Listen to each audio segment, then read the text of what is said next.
So I wanted to do a video detailing what I learned raising these chickens for customers. So in the spring, we did a batch of roughly 100 chickens to raise as broiler chickens, Cornish cross, for friends and family and anyone who was really interested in purchasing from us to kind of dip our feet into our market in our area and just see if there's enough interest for us to start raising birds periodically. With the initial idea was to raise a batch every spring and then a batch every fall, and then see if it grows from there.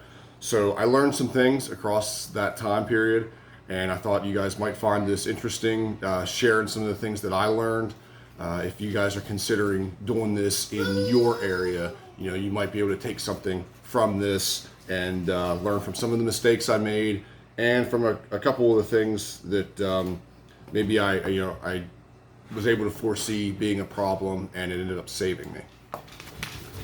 Okay, so one of the first things I learned was to be careful timing when you buy your chicks, particularly in spring. We're coming out of the cold season and excited to try to get the growing season going, and sometimes that excitement leads you to try to jump in a little early.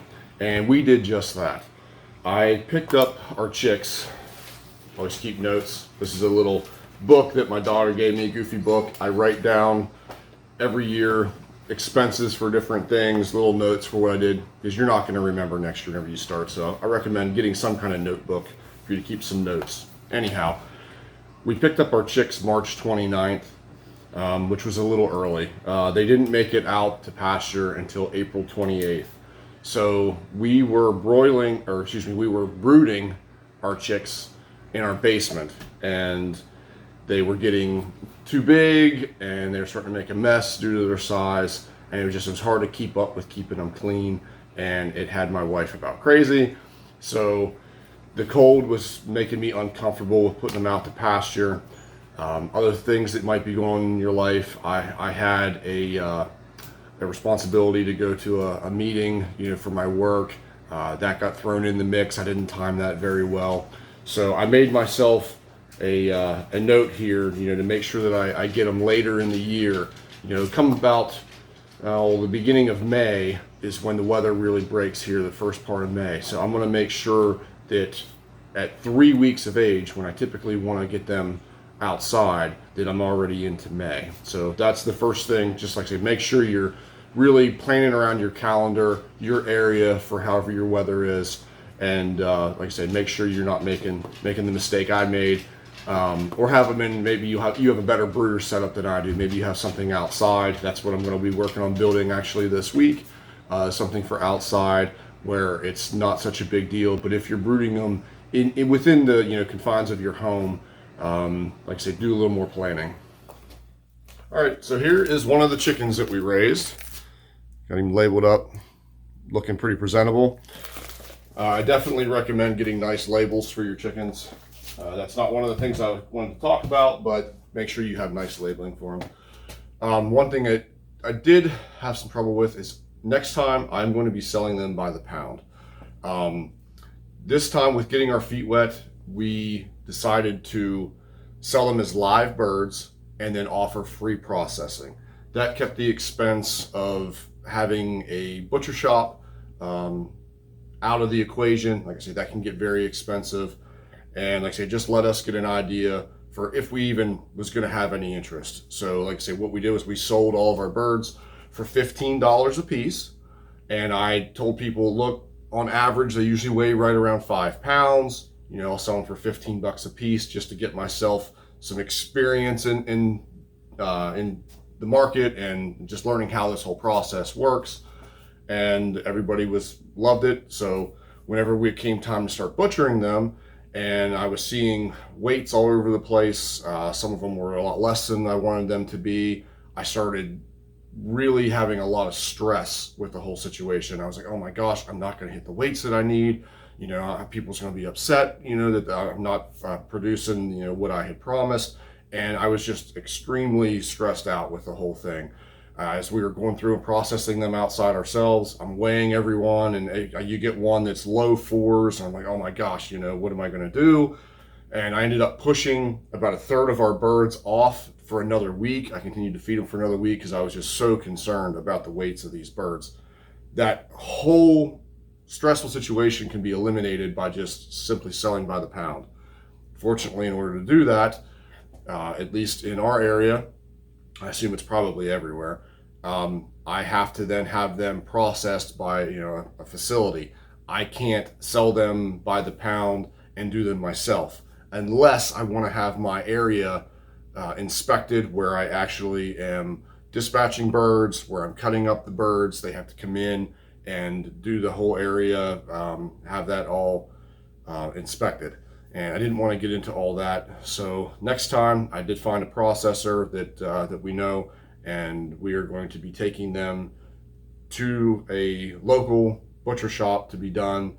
And then I'm going to sell them by the pound. That way, if I get that 3-pound bird or that 6-pound bird, it's just sold by the pound. It is what it is. I don't have any, any guilt with the product then that I'm delivering my customer. Okay, one more thing while I'm here by the freezer. Inside of here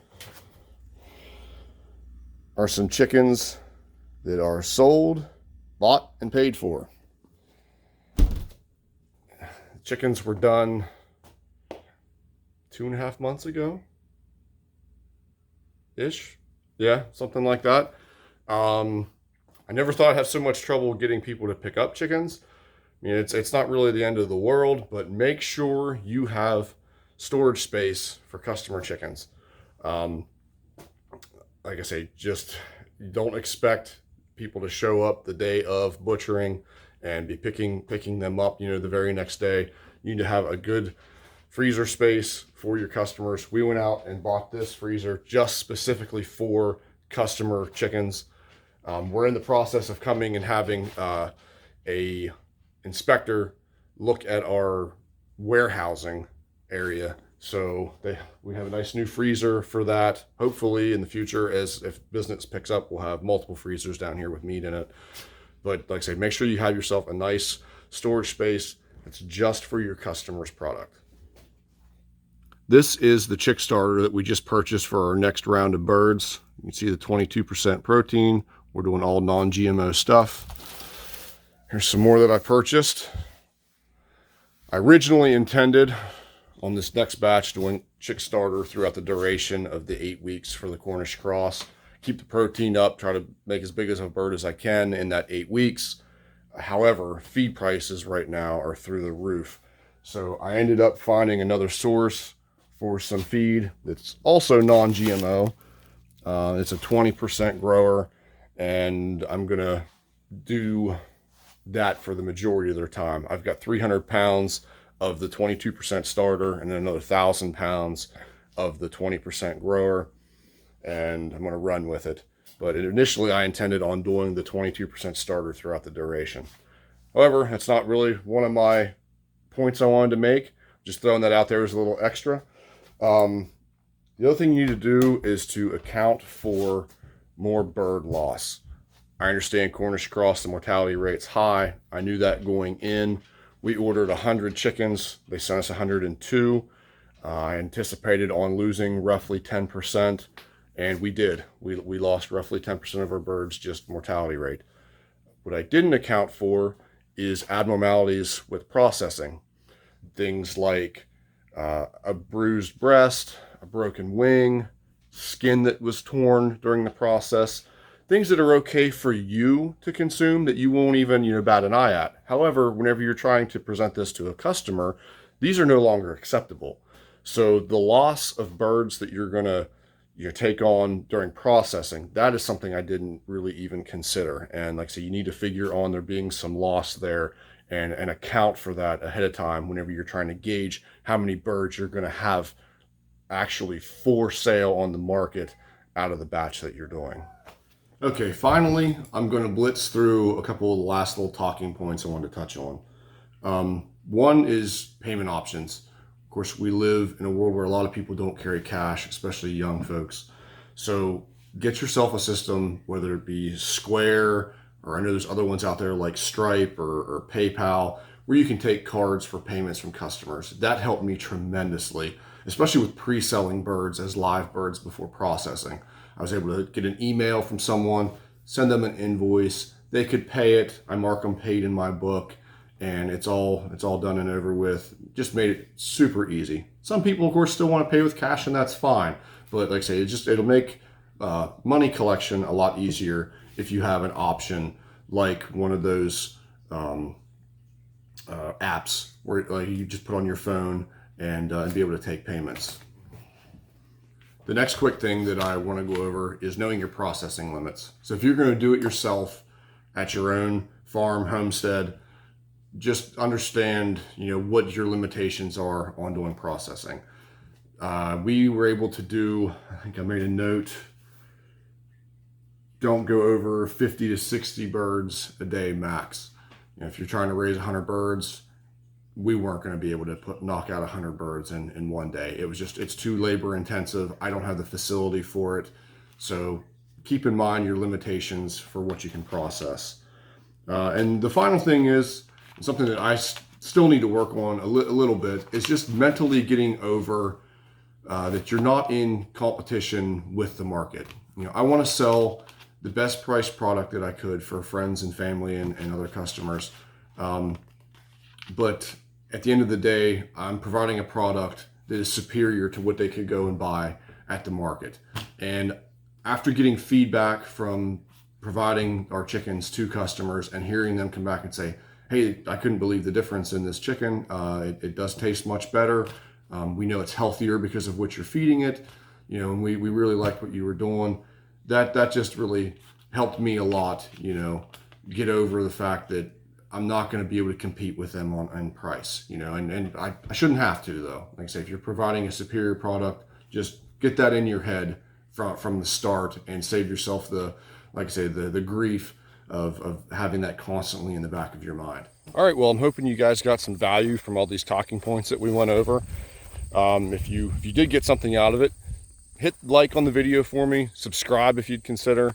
I'm going to keep bringing more videos out. We're getting ready to do chickens again, and actually I'm getting ready to build an outside brooder for them now. That's next on my to-do list for today, and hopefully I'll be able to improve upon the process. I'll bring you guys along through that. I'm also doing pigs. These guys are being raised for customers as well. One will probably end up in our freezer. We'll be about due for one around that time. And same deal. It's a learning process. I'm selling them as whole hogs, and I'm kind of documenting that as well. And I'll go over the numbers at the end of it and let you know how we do. Like I said, right now we're just selling them really inexpensive, just to get an idea for the whole process of everything. But yeah, like I say, just follow us and come along and see how everything goes.